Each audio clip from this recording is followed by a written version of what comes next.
4th in Lion's Head, Ontario, and it's still very wintry here. It's a blistery cold day, lots of ice in the harbor still, and all the boats are just waiting to go in the water.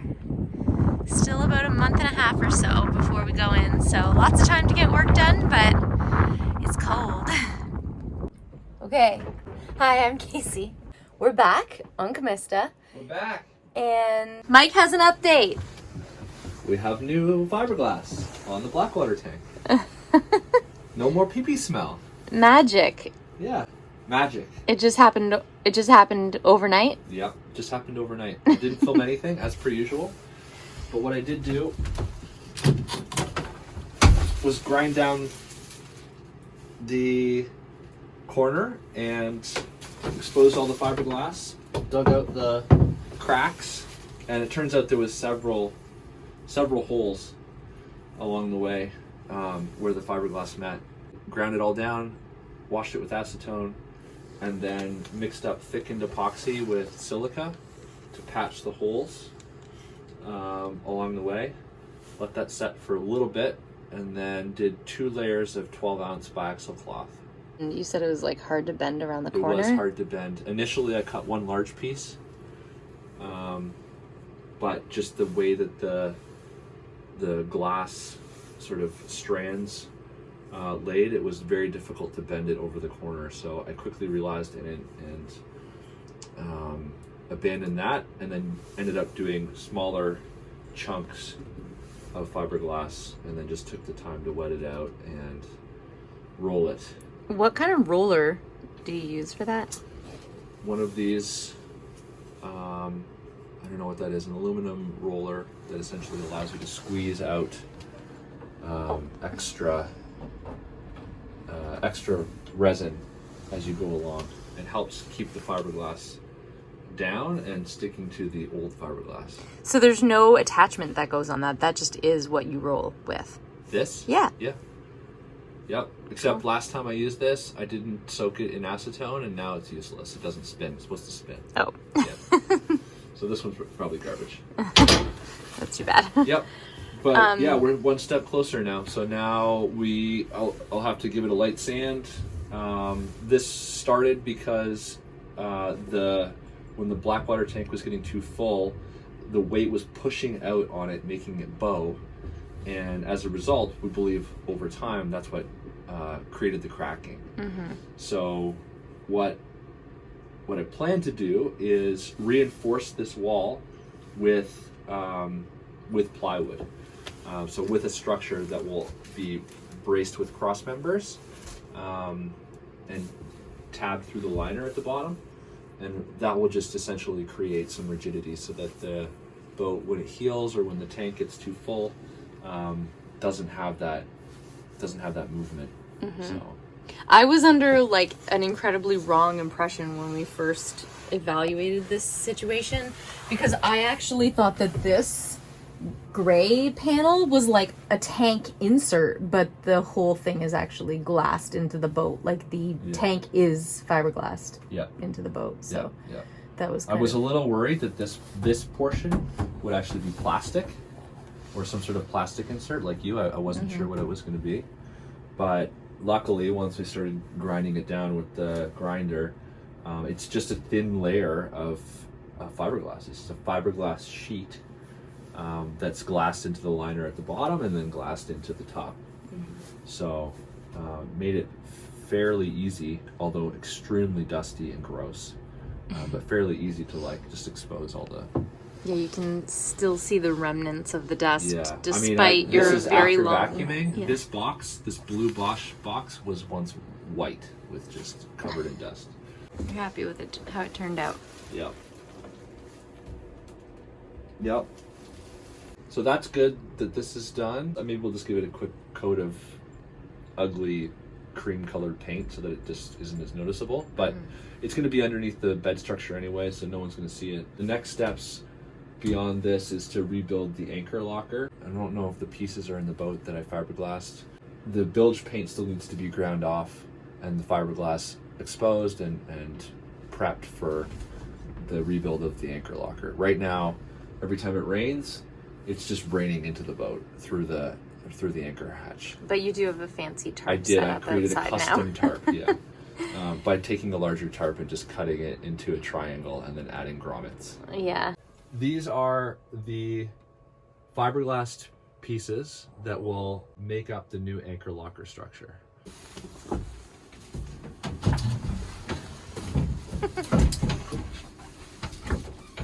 Yeah. Is that your super This hard, is my professional light. super hard-working Stanley Yep. ultra durable light? That's right. No. It's hard to fit them in right now because they have all the excess fiberglass on them, but basically what is going to happen is that this piece is going to live right here like this. And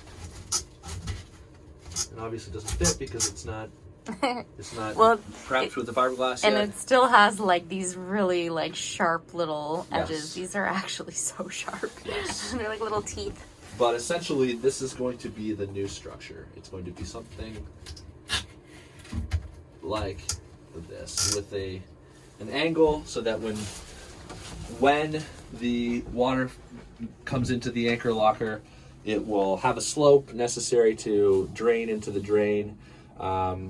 And this is going to be the new structure for the anchor locker, slightly smaller than what it was before, but it's going to provide us with significantly more leg room. So I've measured. The result of this is that I will be able to sleep comfortably. Casey would have had no problem anyway. With this cutout, it's going to provide 6 feet and 7 inches straight on in the center of the triangle. Which is And good for you at 5'11" 3/4. 6 feet, yeah. Depends on who's asking. And I am not 5'8" like Mike said in his previous video. I'm 5'5" and I sleep generally in a little ball, so Yeah, you don't move. we'll be comfortable. Yeah, and then the distance from the center where your feet would hit the wall to the corner is closer to like 7.5 feet. So there's going to be plenty of room for us. We've definitely given up some anchor space, but that hasn't really been a problem. No. I mean, we need more chain, so we're going to be adding more chain, and we will have less space for that chain. But you don't really need that much here. No, and plus on Georgian Bay. Well, for us. Yeah, it's for what still we're going to doing. be a significantly, large enough. It's going to be a large enough anchor locker nonetheless. Mm-hmm. We had so much crap in there. We had 2 anchors in there, not just one. We had our main anchor on the bow roller. We had a secondary backup anchor that was almost as big as the main anchor. And a few disposable cinder blocks. A few disposable cinder blocks. And a small rear anchor or dinghy anchor that was in there as well. We were a little overstocked on anchors. Well, overstocked on anchors and understocked on anything that resembled a reasonable rope or any of that stuff. So we have about 40 feet of chain, and we'll probably add another 40 feet or 50 feet of chain, and then some proper anchor line. And there'll still be plenty of room up there, so I'm not too worried about that. The elements have been a little bit of a challenge with the temperature and the rain that we've been having. Yes. Difficult because the epoxy needs to be at 4 degrees constant or above with the fast hardener for 24 hours. So thus the heater that we've plugged in. Luckily the boat didn't catch on fire or melt down while we were away overnight. The fast hardener needs to be 4 degrees or above Celsius for 24 hours for things to cure, and it's not been that. The weather has been challenging. And our diesel heater doesn't work anymore. Oh yes, and our diesel heater decided not to work. So problem fixed and problem made with the diesel heater. So we're not sure what that's all about, but that's a problem for another day, I guess. That's having a boat. You're always adding, you're always taking something off the list, but along the way adding something new to the list. Yeah. And you can see my nice foam that I've stuffed in here between the liner and the hull, and that's just because I'm paranoid about dust and paranoid about getting it between the liner and the hull as I do these projects and just never being able to get it out of the boat and breathing it in. So I've stuffed some foam in there in the hopes that it will prevent at least some of it. We've gotten rid of the boat cushions out of the boat. Our friends were kind very enough to allow us to kindly let us use their basement. No. So it's still a disaster in here, but we have a little more working room for like tools to be able to move things around. It's always tricky working in a boat in a tight space when, you know, you have a lot of tools you need to get out, but you're like tight for space. You're always shuffling things back and forth. So it is a disaster in here. I don't know if I can.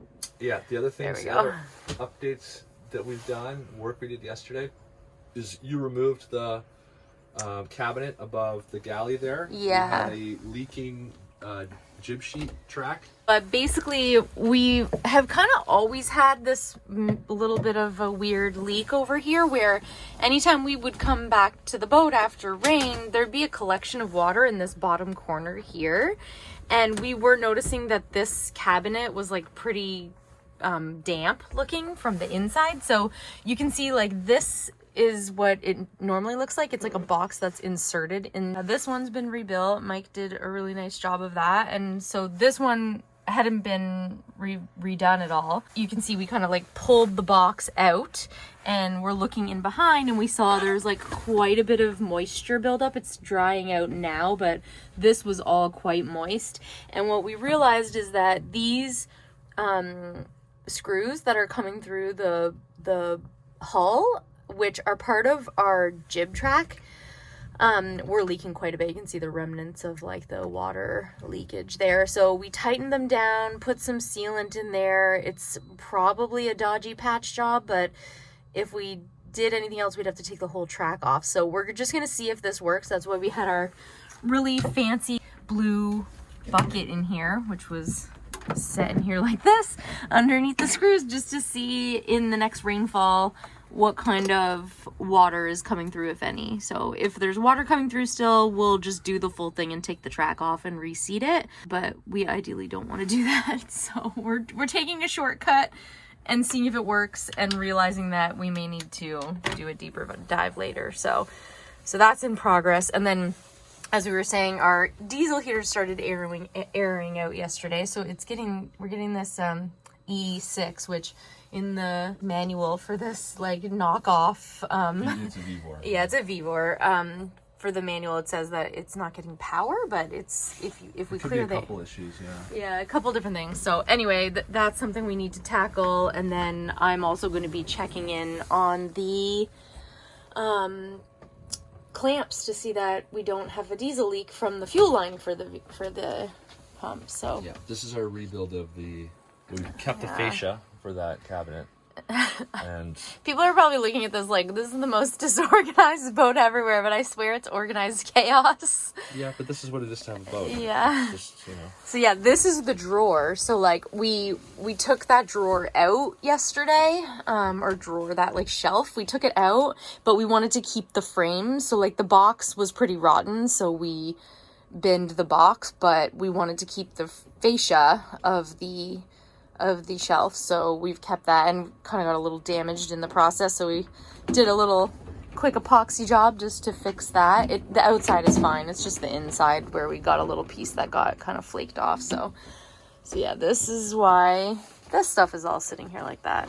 So one thing that we've wanted to address for a while is some of just like the cosmetic issues for the interior of the boat. Like, she gets a lot of love and attention on the things that matter most, but you know, there's like nice enhancements that we'd like to do to fix some of the spots where there's visible damage from old leaks that have now been addressed. And another thing we've wanted to address is some of the wood. Like, a lot of the high touch areas were getting pretty gummy and worn out, and so we've wanted to refresh some of the wood. And so yesterday I kind of had done some research and watched a bit of people using teak cleaner and brightener to freshen up their wood. But our challenge is all of our teak, it's not raw, it has varnish on it already. So there were lots of spots where the varnish was like getting gummy and the wood was getting gummy. So I did some light sanding yesterday just to experiment with what this would look like, and then also did this teak wash and give it like a really good scrub with some kind of Brillo pads that we have. The Scotch-Brite pads or whatever? Scotch-Brite. Mike got like a lifetime supply of Scotch-Brite. I did, yeah. Pads. So I did do some of this yesterday and it actually looks pretty nice. But the problem is when you do that, you now have like a mismatch between the stuff that has varnish on it and is in good condition versus the stuff that doesn't have varnish and has been freshly scrubbed with teak wash. So we're gonna have to figure out what our plan is, because it feels a little daunting to do any woodwork in here because, as you can see, the whole boat is wood. So yeah, I think right now, like, we're just okay with this being cleaned up. We'll add varnish to this and hopefully that will bring the color up to more of the darker color you see around the rest of the boat versus like this kind of lighter stuff. But honestly, like, you can come in and take a look. It actually, like, I wish I had a before and after, but it actually looks pretty clean. Like, it looks quite nice. I mean, any of you who have boats would know how gummy some of these high touch spots can get, but it has improved it quite a bit. And then there's some spots inside that we would like to epoxy. So some of these like high traction areas, like this step is a very high traction area and it gets leaky and stuff, you know, with like wind and rain spray. So we thought about sanding this down and epoxying this. And then we've got like a little bit of a broken piece there that needs to be fixed. So there's just a lot of like cosmetic things that are low on our list of priority, but you know, Mike is doing so much hard work and honestly I'm just not as technically proficient as him, so these are some of the things that I can contribute while he's working on some of the more complex jobs on the boat. So my task for the moment, we're closing up and we're gonna head out today, so that we can get back into the city and enjoy our climb today. But before we go, my task is just to check in on the clamps that I tightened for the diesel heater and see if we're still seeing diesel leak. If we are, then we're gonna have to address that. We're not tackling the air situation yet, but we will address that soon because we need the heater to be able to work on the boat and be able to fiberglass on the boat in these colder temperatures because it is still quite cold. There's lots of ice outside in the bay still today. So here you go. Yeah, we're making progress. Slow, but steady. I promised Casey that the berth would be done before we lift in, which is May long weekend. So it looks like Mike's taking time off work. I mean, worst case scenario, you know, I sleep in one of the saloon settees. Yeah. Or slap a cushion on the blackwater tank. We never talked about how I've redone all the cushions too. So yes. At least we'll have some new cushions to sleep on. Yeah, we'll have to see if we can dig up photos of the befores and show some afters because you really did do a great job, especially for someone who has no experience in doing any of that. Yeah, so, in upholstery. Yeah. They turned out really good. So, yeah. And then, I don't know, we've got other projects on the list. There's always other stuff on the list. The bathrooms, or the head or whatever, is pretty tired looking. And, like, obviously we have this, like, kind of ugly light. But this is, again, very low priority on the list. I did buy some fun, like, stick and peel wallpaper that I thought would be kind of cool to replace one of these walls, just to give it, you know, kind of like a playful look and something a little bit fresh. But again, that's low on the list. Nice to have. Yeah, really just nice to have. All right, well, I think that's it, right, Mike? Yep, for now. Episode whatever. Done. Don't worry, there's going to be lots more. Bye.